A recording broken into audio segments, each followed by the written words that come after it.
Halo, kembali lagi sama El dan Luka di Veil of Nightmares. Jangan lupa tutup pintu, tutup jendela, dan nyalain lampu sebelum dengar episode kali ini. Dan waspada dengan makhluk yang ikut dengerin.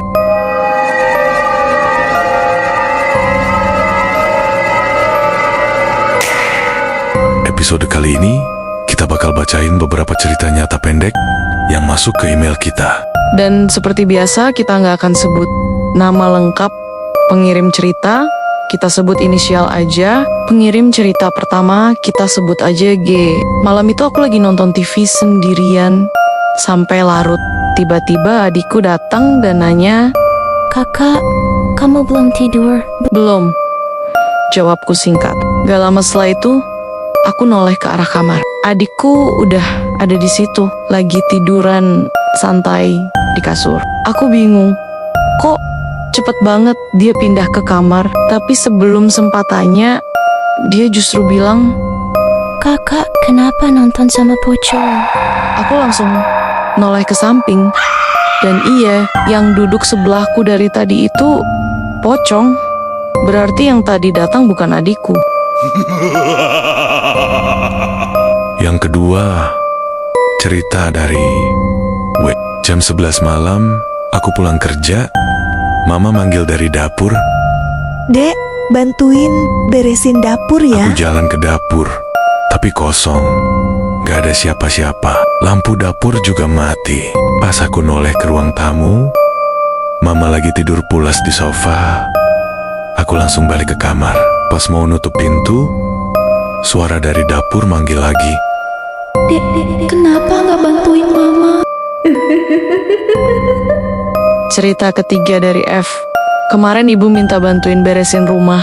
Dia minta aku ambil peralatan kebersihan di gudang.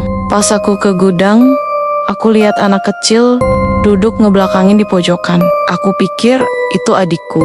Aku tegur dia, "Dek, jangan main di gudang, banyak debu." Dia ketawa sambil lari nembus tembok. Aku lari keluar dan lihat adikku lagi nonton TV. Dan aku baru ingat, adikku itu nggak botak kayak anak yang tadi di gudang. Keempat, dari L. Temanku ngasih boneka ulang tahun. Katanya dari toko antik.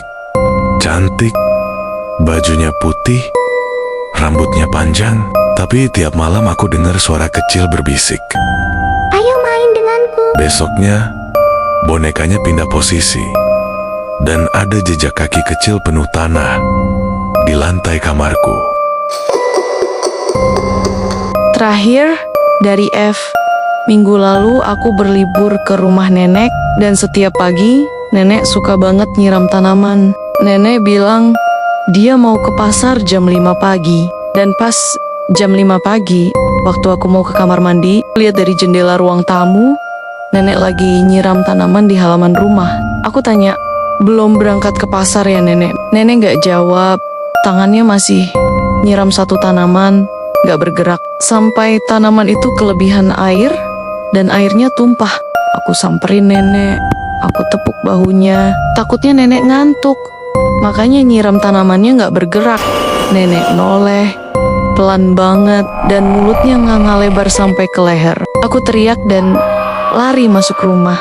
Lalu aku dapat pesan masuk dari nenek. Katanya aku mau nitip makanan apa dari pasar. Kalau nenek di pasar, siapa barusan yang nyiram tanaman? Kalau lo suka episode ini, klik tombol like. Dan komen.